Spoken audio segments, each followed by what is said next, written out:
Isn't this just a beautiful, beautiful round hedge? My goodness, I can't believe that this hedge has been growing like this much. I just finished trimming it. I gave it a nice little prune to empty the space inside and to give it a little bit of shade, because these guys love it here. This guy right here, there is, I think that it has 7 boxwoods in here, but this guy right here is the one that gets a little bit more shade during the day, so you can tell because it doesn't grow as fast as the rest of them. Anyway, so in the past, I had this beautiful planter that I got at Lowe's. I had this in the middle, I had it raised. I have some patio stones at the bottom, and that's how I raised the planter. I had the planter beautiful here, but the biggest problem with that planter is that it has one tiny, I will say it has maybe like a ½ inch, maybe even smaller than that, hole in the bottom of it. And I used to get drainage problems every year with it. I think that I have had that for 3 years in this spot.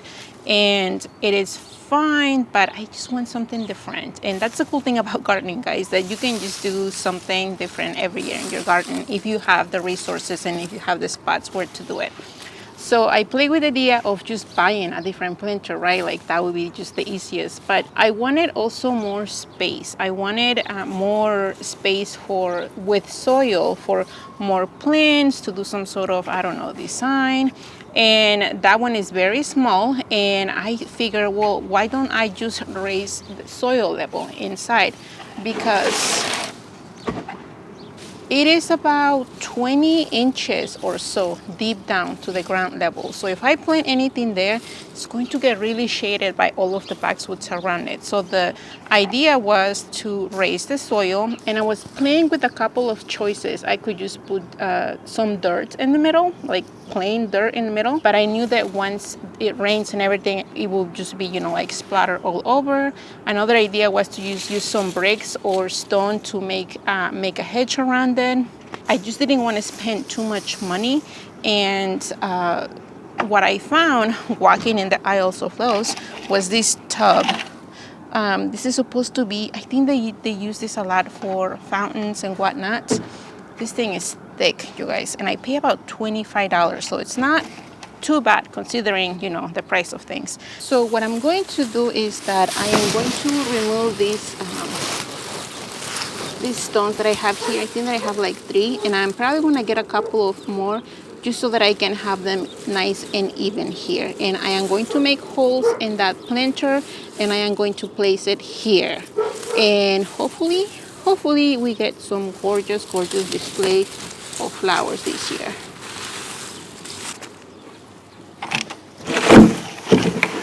I am going to fill it with soil, and I am really excited about this, you guys. It really is giving me more space to plant more flowers. I don't know what I'm going to plant here yet, but it looks great. I think that it's just going to be looking amazing. Also, talking about my boxwoods, let me show you the problem that I'm dealing with this year. My dog recently found my boxwoods. I have used boxwoods since we moved into this property about 8-10 years ago. And I have had my dog since 6 years ago, and he has never given me any troubles with plants or flowers or digging or anything. He's pretty amazing. But last year he found a couple of my boxwoods, and then the more he does it with one, the more boxwoods he's discovering in my garden. Let me show you what I mean. He has been finding my boxwoods and peeing on them, and it's just one spot, and that is killing those areas in my boxwoods. And I noticed it last year, and I have been trying to get him, to stay away from it whenever I'm outside here. But I just miss him. Sometimes when he's outside, I'm not keeping an eye on him 100% of the time, and I miss when he finds the spot where to pee. Do you guys have experience with this, and can you recommend a good product that I can use on my boxwoods that is safe for the plants, that is safe for the animals? I really do hate to spray for anything, but I don't know what else to do in this case. Do you guys remember these 2 huge boxwoods that I moved last fall? It was, I believe it was in the fall when I moved these guys here. And One of them didn't make it. Actually, this is a new one that I just put in here last week. We had a really rough winter temperatures between the week of Christmas and New Year's. I'm not sure if you guys went through that as well where you are. But we were in the minus teens for about 2 days straight, and the rest of that week was really, really hard. And I had just moved these 2 boxwoods here that were going through the shock of being transplanted.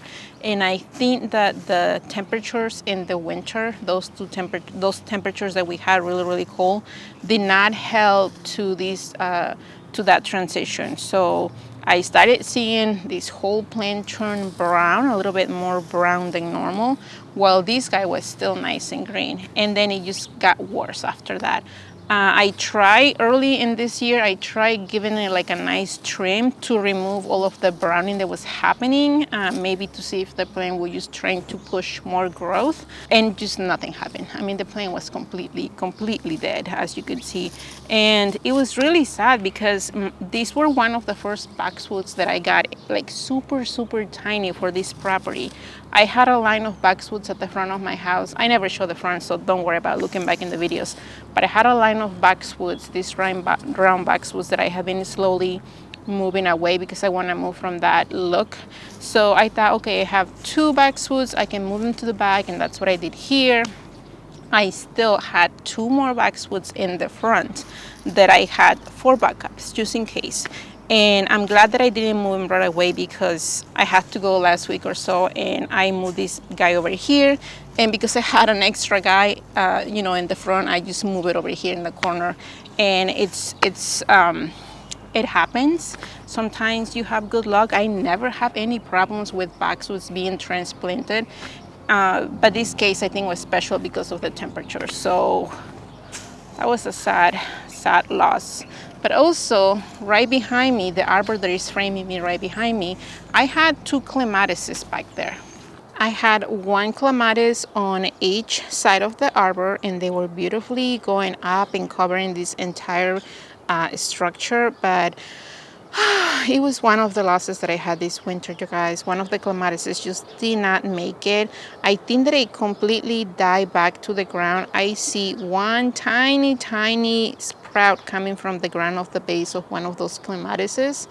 And I'm going to let it be. Hopefully it will come back, but I am planning to do some sort of annual vine on that side.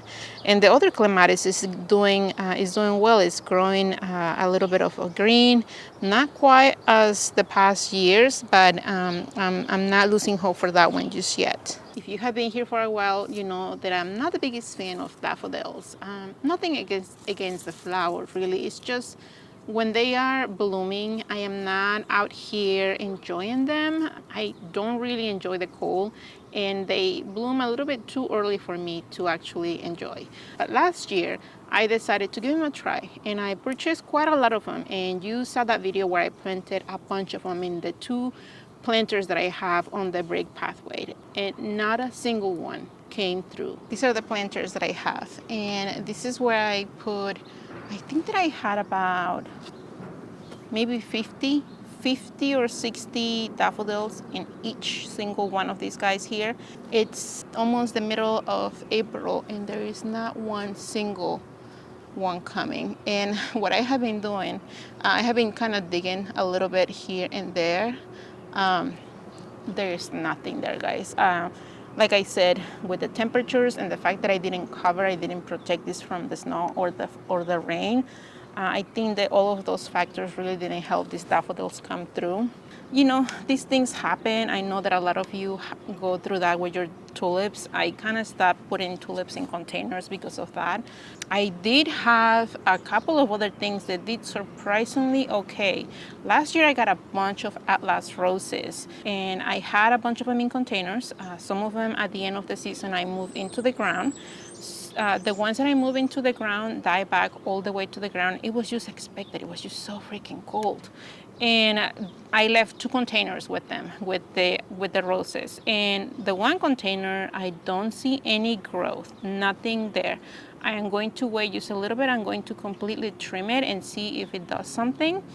But another container is making me happy because it's getting green, it's pushing growth, and that means that I have those roses nicely there. So I'm just going to wait for the other container and see what they do. It was just so cold, you guys, so cold. And in retrospect, I could have put those containers in the garage to protect them, to protect the roses. But I wanted to see if they did okay here in my winter. And obviously, I didn't know that we were gonna get really cold and harsh temperatures, but it is what it is. I am not going to worry about it. We are actually going through the process on this area of burying the power lines in our house. So right where the camera is, right where you guys are standing, there's going to be a huge digging happening. So I think that I'm going to move a couple of things. I'm going to redesign that space, and hopefully this year you can get to see that. The honeysuckle that I have behind my water fountain is doing quite amazing. I know it's going to be putting a show this year when it blooms, which will be here in a few weeks. It's one of the earliest plants or shrubs that blooms in my garden. And I have 3 more honeysuckles on the west side of my house. And I think that I lost them all, you guys. The honeysuckles that I have on this side of the house, by this time of the year, they should already have a bunch of green around them, getting ready to show the buds, to show the flowers. But this year, it is the exception. I am pretty sure that they're all gone, you guys, because I see a little bit of growth from the very bottom of just one of them, and the vines are just nice and crispy. And honestly, it's okay because I was planning on moving these guys out of here. They are great plants. They smell amazing. They are not quite as big and huge as I wanted them to be to cover this entire wall. My idea was to have this wall a green wall, but these guys are definitely not doing it, and I think that I have to come up with a different idea. So if you guys have any advice, any recommendations for ideally a perennial vine that could just get huge, please let me know, because I would really like to know. I am kind of going with a hydrangea maybe, but I'm not sure just yet. I definitely have to do I have to do my research on that. These are all toasty. It's a shame. So before it gets really hot out here, I am going to get busy. I am going to clean up, remove a lot of the dead stuff in the flower beds. I am going to fill up that huge tub on the round backswood hedge with a bunch of soil that I have. And it's a beautiful day, you guys. I hope that you guys are doing everything that you can outside. I hope that you're enjoying this weather. If you guys still have snow on the ground, I'm sorry. I am honestly enjoying these early warm days that the spring is giving us. Thank you for being here, you guys, and until the next time.